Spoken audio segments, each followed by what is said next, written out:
Can you challenge my mental? All I'm hearing is whack and this gimmick shit. And no fake rap and it lacks and I'm hearing it. Step your game up. Step it up. Step your game up. Step it up. Step your game up. Step it up. Step your game up. Step it up. Hetong pinakaliliko, nakahawak mikropono, pinipili ko mismo ay paghinga ko nandito o narinig mo ang puso na puro gutom at sipag na may tiyaga, mas nakita ang panaginip ko, diba? Pero yung sabi nila, kaya ko na pag nagsalita, laban agad, mga tamad, di kailangan lumabas sa akin at di katapat. Good afternoon, it's your Professor Brian Billman challenging you to step your game up with recitation section number 1 assignment. That was, by the way, Ruby Ibarra, the famous Filipina American rapper. Check her out on YouTube. That was Step Your Game Up by Ruby Ibarra, rapping in English and Tagalog. Oh yeah. Oh yeah. So anyway, what I want to do today is two things. I want to, first of all, explain the context of the film by John Marshall, The Hunters, to tell you the backstory so you understand something about how to interpret that film. The second thing is I want to go through the assignment and the essay and explain the instructions and explain what the expectations are for it. Hopefully I will be able to answer all your questions on this video as well as with the handout for the assignment on Sakai. So let's get started with John Marshall and the film The Hunters. So John Marshall was very young when he shot this film. He received his first camera from his father, Lawrence Marshall, when he was 17 years old in 1949. And then immediately in 1950, he and his family went to what was then Southwest Africa to learn about and study what were known at the time as the Kung Bushmen, the Zhuazi. I'm trying to pronounce that, although I'm not very good at clicks. Zhuazi. Okay. So at 17, he goes to the Kalahari Desert with his father, and his father gives him the camera and says, shoot what you see. This lifestyle is going extinct, and this will be one of the last records that we have of these hunting and gathering people of the Kalahari. Shoot what you see. Don't think about it. Don't just shoot what you see. From 1950 to 1958, he made repeated trips to the Kalahari Desert, to the Nai Nai watering hole, where he shot altogether 300,000 feet of 16 millimeter film. That's about 157 hours of film, which he edited into a series of movies. The very first film he produced was The Hunters, and it was released in 1957. He's 27 now. Now, why was John Marshall in, of all places, Southwest Africa, now known as Namibia? Well, the story begins with Lawrence Marshall, his father. His father was an engineer and was a co-founder of Raytheon Corporation, a high-tech company. Google Raytheon Corporation, and you'll get some idea that Lawrence Marshall struck it rich. He became a very wealthy man. However, for reasons that we don't fully understand, he decided that he needed to broaden the perspectives of his family members, to take them on an adventure, but not just an adventure, but on an experience that would change the way they thought about the world. So the whole family packs up. Lawrence Marshall, his wife, Lorna Marshall, and then the two children, Elizabeth and John. Now, Lorna Marshall goes back and studies anthropology and publishes a number of important books on, on the Kung of the Kalahari Desert. John becomes famous for his film work, which comes to an abrupt end in 1960s. He is denied a visa to travel to Southwest Africa by the South African colonial government because they did not like the image that was being portrayed of these so-called primitive people. The South African government wanted to project the idea that they were a modern, quote unquote, civilized European society, and the films did not sit well with that. The films were also sympathetic to the Zhuazi, which was not the case with the South African government. So from 1960 to 1998, he is unable to go to Southwest Africa until Southwest Africa gains independence and becomes the country of Namibia. What he does is he continues to work as a filmmaker, and he becomes a documentarian, and he produces a whole series of films on poverty and crime in the US, many of which are classics. He pioneers this style of cinema verite. I'm probably mispronouncing it. It's a school of cinema that takes off in the 60s, and the idea is to present life as seen by the camera without the interference of the director and the production staff. And Hunter is regarded as a pioneer in this school of cinema verite. Okay. So he does finally return to what is now Namibia in 1998, and he is appalled by what he sees. The condition of the Zhuazi, who he had filmed and who he had befriended, disease, poverty, a wide variety of social ills.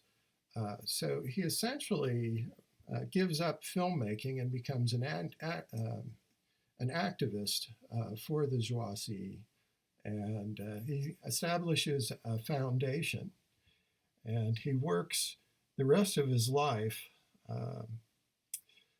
helping the Zhuazi establish their water rights, subsistence farming, and a local government that they can participate in. He becomes an advocate for the rights of the Zhuazi people in the new Namibian government, and he works for their economic and social development. He passes away. He actually does return to filmmaking in 2000, and he does a series called A Kalahari Family, which is released in 2002. It's an epic 6-hour series that tells the story of the Zhuazi from 1950 to 2000 and charts John Marshall's evolution from filmmaker to activist. I have not seen this. I just became aware of that and look forward to seeing it. John dies in 2005, much beloved by the Zhuazi people, and his filmmaking and his activism is his legacy. So that's the background of the film. Let me, I'll come back to that at the end of the film with the story of From the Hunters and that culminating scene. Uh, but let's talk about the assignment. So you are doing the first step here. You're watching this video and presumably you have read in detail the two-page instruction for this. That is step one. So step two, you're going to want to watch the film The Hunter, which is over an hour long. Note that it is not a fast-paced work. He is not Spielberg. This is not Indiana Jones. Uh, this is a very slow-paced film, uh, which sort of brings you into the lifestyle of the hunting and gathering people, which is lots of leisure time. Okay, step three is that you want to read the assigned sections of the Dobie Zhuangzi by Richard Lee. So Richard Lee comes, as you will find out in the book, comes to the same area of the Kalahari and works with some of the same people in the Dobie region that John Marshall has filmed.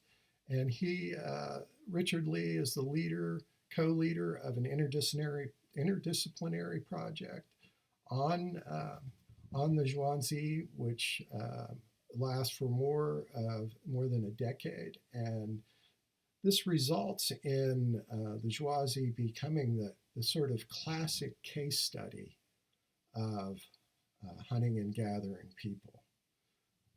Something that maybe Richard Lee didn't necessarily want this to stand for all the hunter-gatherers everywhere throughout all of prehistory, but in some cases it's been taken that way, as these are the archetypal hunting and gathering people. So you'll read the foreword and the two prefaces to give you some background on the study. Chapters 1 through 4, which cover the environment and the subsistence and Richard Lee's first encounter with these people. And then chapters 11 and 12 tell you the story of what happened to the Zhuangzi in the late 60s and 70s as they became intertwined with the modern world, and first the colonial government of South Africa and then the new state of Namibia. The next step, step 4, is the meat of the assignment. So this is a short essay, 8,000 to 1,000, 800, not 8, please, not 8,000, 800 to 1,000 words. Use your word counter there in Word to check that. You can go a little under or a little over. You don't need to email me if it's 759 words or if it's 110 words, but keep it close to that limit of 800 to 1,000. Please, 12-point font. 1.25" margins. It makes it a lot more readable, and formatting does count. You have to follow the instructions. You need to cite sources for facts and for other people's interpretations. If you write an interpretation, an idea that comes from someone else and you do not cite the source, that is plagiarism, and that is an honors court violation. So the idea is that this is standard research procedure, and whether you're doing research in any discipline or at a job, because a lot of jobs involve research one way or the other, you have to cite your sources. You will need to cite both the film and the book, the Dobie Zhuangzi, in the assignment. You can bring in other sources, but it is not required. You can answer this question without doing additional research beyond what's assigned. Include a bibliography which contains everything cited in the text. You can even cite this video, Billman 2020, and the minute that you're talking about. And you can use any standard style guide that you like. Please don't email me and ask if you can use the Chicago style or the Ithaca style or the Missouri style. Just select a standard style and be consistent with it, the use of it. Please include a title to your essay, but you don't need to have a title page, just a title. Make sure you have your name on it and your PID number. You'd be surprised how many people don't do that. Also, there is a standard style for naming the file, which you will upload to Sakai. So that needs to have in it Anth 145, Rec Section 1, and your last name. Anth 145, Rec Section 1, your name. Okay. I'm just thinking actually it'd be better to start with your last name, and that way we can sort them alphabetically. So scratch that. I am a one-take wonder. I don't edit. I don't know how to edit. So let's just mentally erase that and say, put your last name and then Anth 145, Rec Section 1. It needs to have that Rec Section 1, and it should start with your last name. Okay. Then upload that sucker to Sakai. There will be an assignment for you to upload that puppy.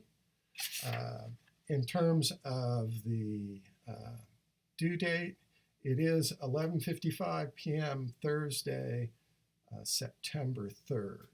Now, because many of you are transitioning now, you're moving out, the university has said, be flexible. So we're going to be flexible. If you can't make that September 3rd deadline, let me know and I can give you an extension. Okay? We're in this together, right? Except you're writing and we're grading. Okay. So let's get to the question itself.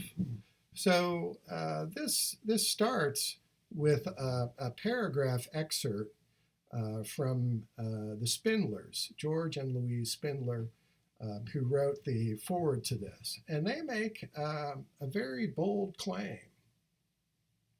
They say that this case study challenges our conception of Western industrial culture as the pinnacle of human success. They go on to say, the image of primitive man as grubbing an existence from stingy environments, beset by hungry predators, living a mean, brutish, and short life is laughably off mark in the case of the Zhuangzi. That's a very interesting claim.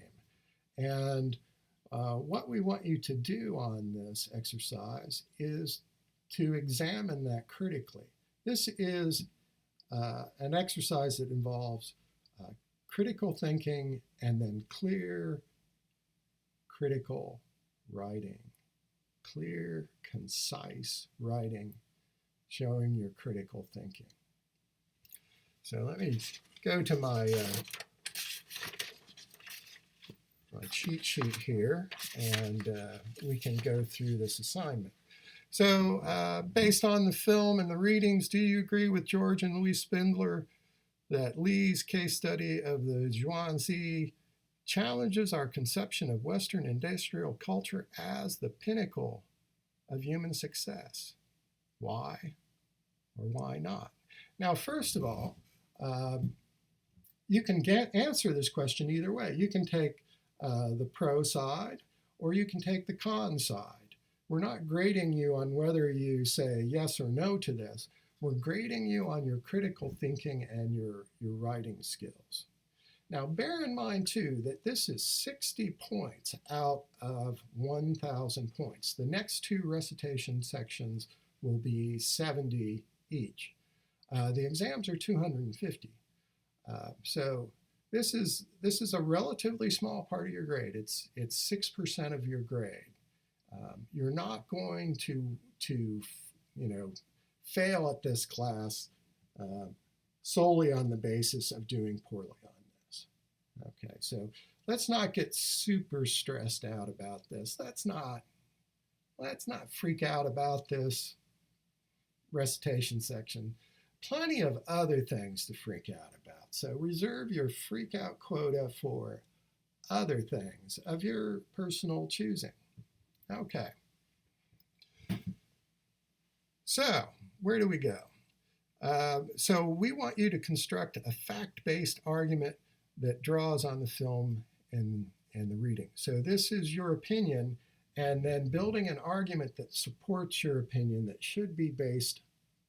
must be based on the facts that you derive from the sources. You need to use specific examples from the book and from the film to support your points. And again, you can bring in other sources, but you must cite them and put them in the bibliography, and it is not essential, it is not required for this assignment. Okay, your essay should have a clear, concise thesis statement that summarizes your arguments about the Spindler's claim. Okay, so you should be able to state what your argument is. You should be able to state your claim in one, max 2 sentences, and that's going to go in the introduction. Now, some of you may be writing a college essay for the first time. There are freshmen in here. Occasionally I get chemistry majors who haven't written a college essay. The Writing Center is open, and they are a resource that is free, and it's there both by chat. There's lots of really good information on their site about writing. In fact, many other universities use the Writing Center's webpage for their instruction. So feel free to take advantage of a free service. You can even have a consultant read a draft of your paper and give your comments. You're not required to go to the Writing Center. You're not required. It's not a requirement. Did I say requirement? Required enough time there? Yeah. I repeat myself. I'm noticing some pretty major dark circles under the eyes. It was a rough night last night around here with all the grandkids and whatnot, grandkids and daughters. Okay, so next up, you need a well-written introduction that states your thesis and tells where you're going in this paper, and you need a concluding paragraph. If you don't have those things, you'll get some points knocked off, okay?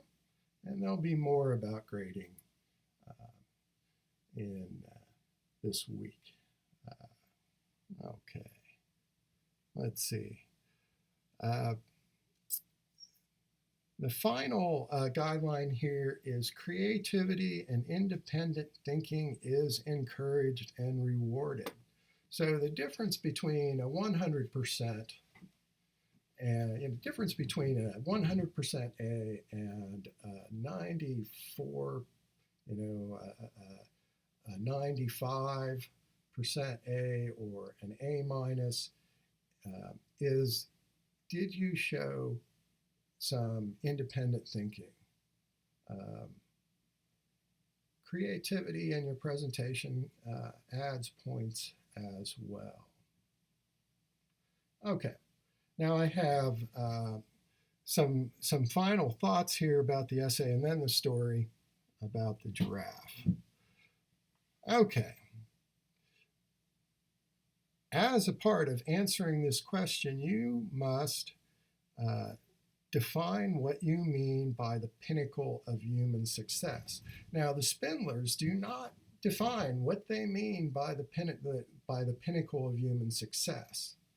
Um, you can define success any number of different ways, and all any number of those definitions are good for building an argument. Um, so you want to think about what you mean by pinnacle of success, and you want to explicitly state what you mean by that, and you want to justify it. Why are you focusing on those particular things or one particular thing in terms of success? Okay, so think about that.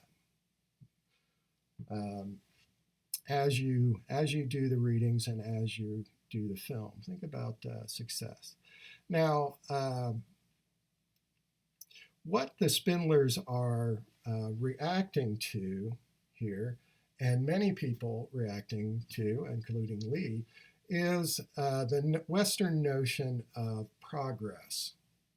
Okay, now it is a point of dogma in anthropology and prehistory that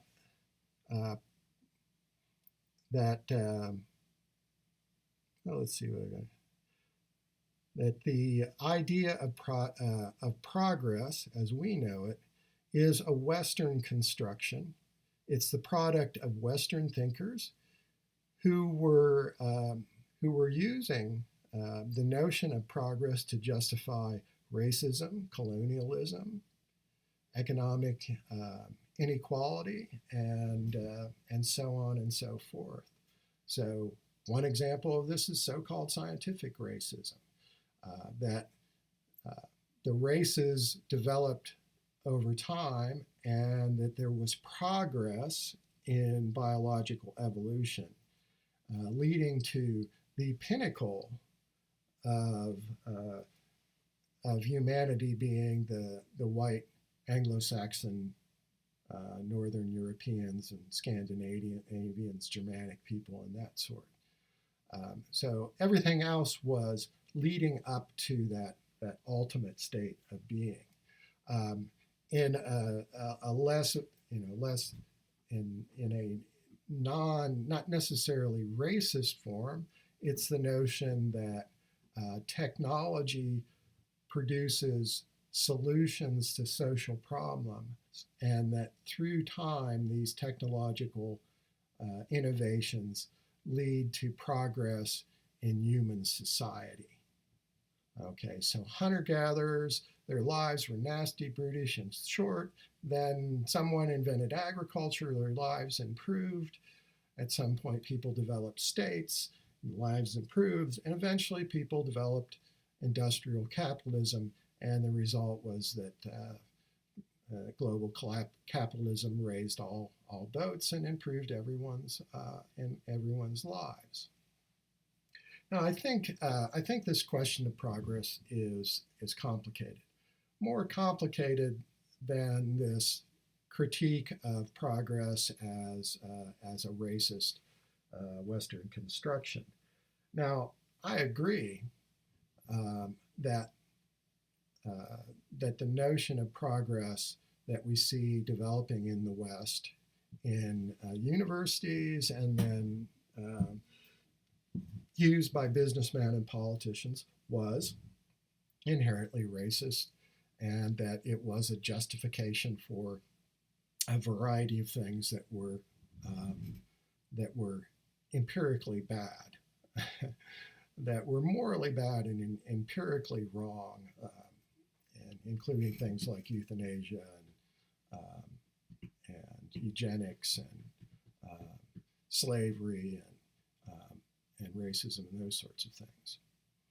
However, I think there is something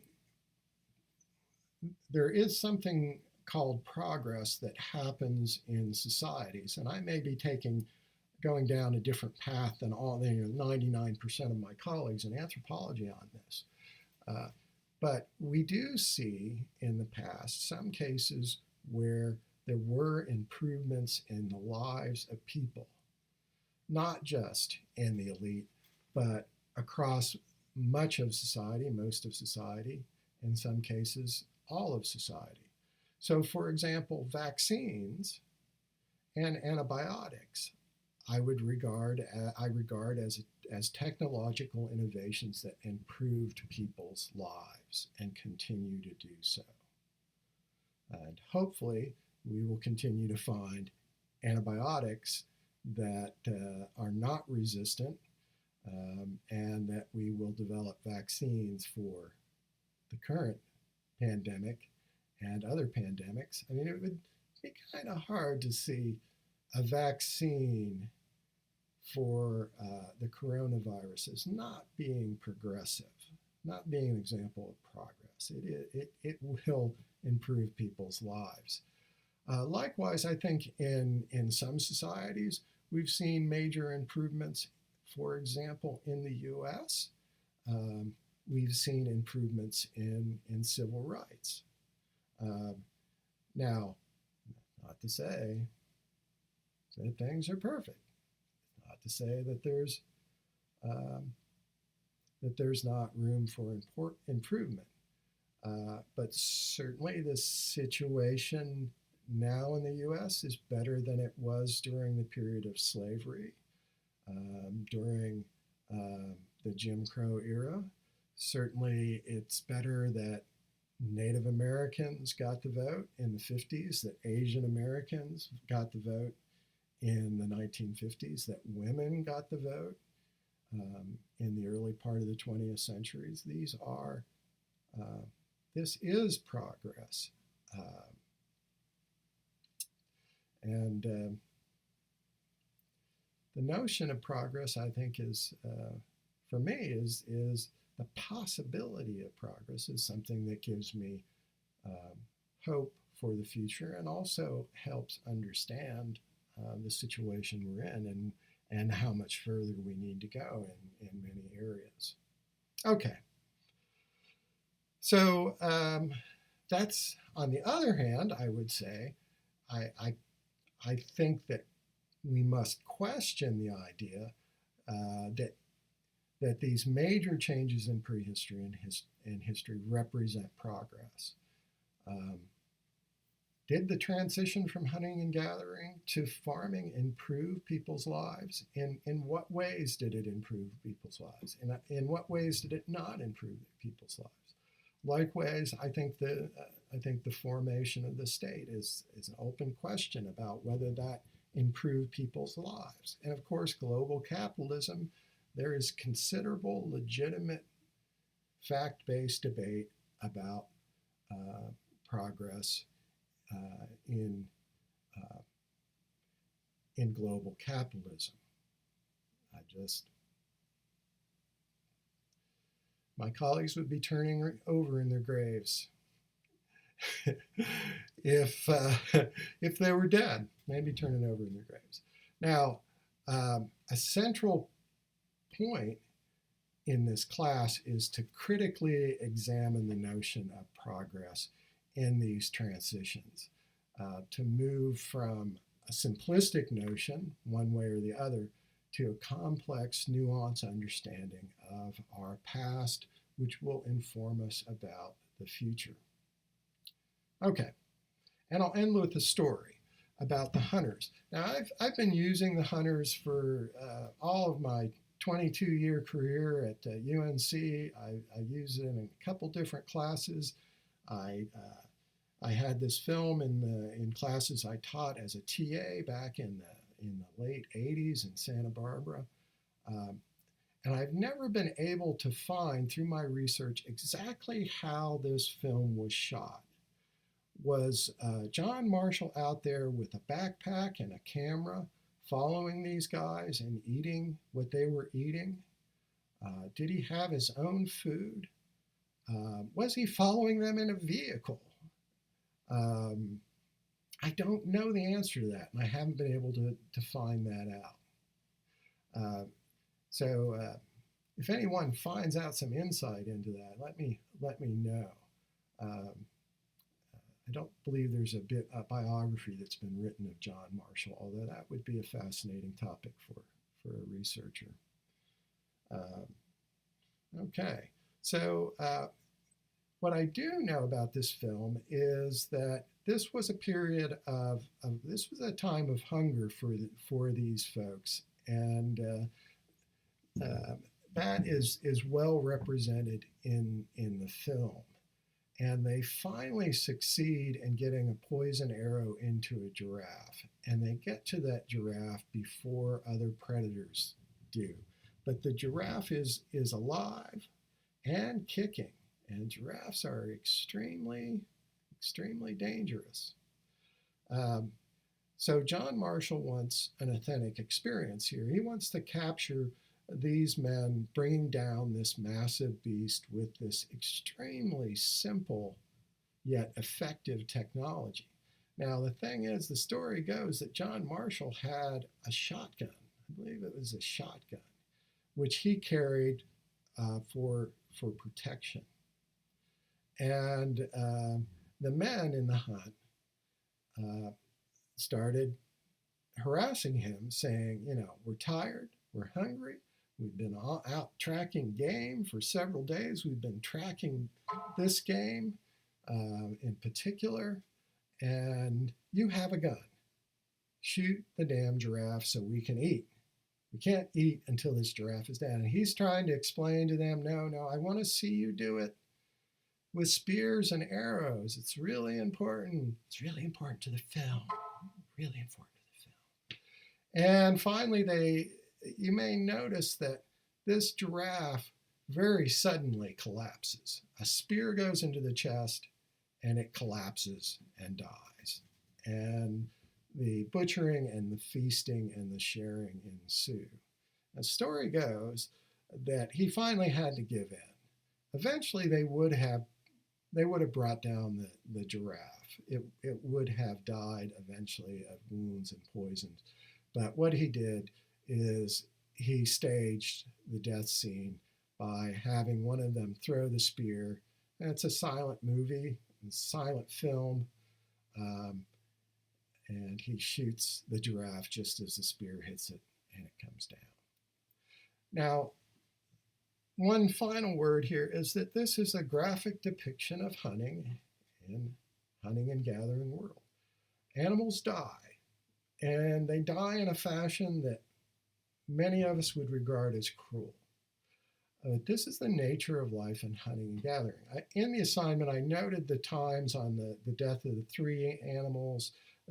There is a dung beetle that gets shot up like a pincushion. That's right before the mongoose.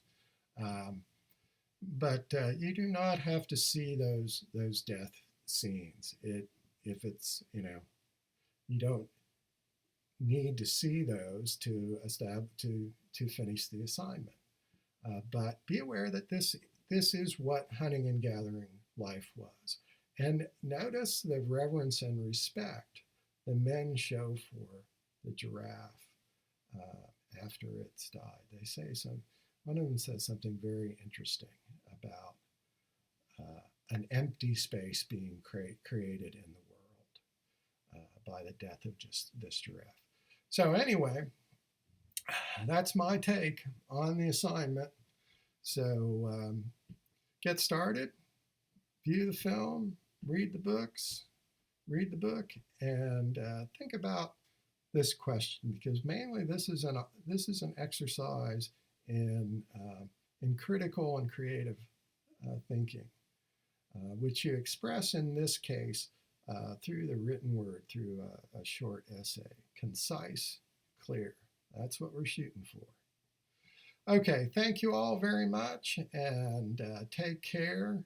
I hope you are well, that your family is well, that your family and friends and you are safe and healthy. Remember, stay safe, keep the faith. I'm out for now. Bye bye.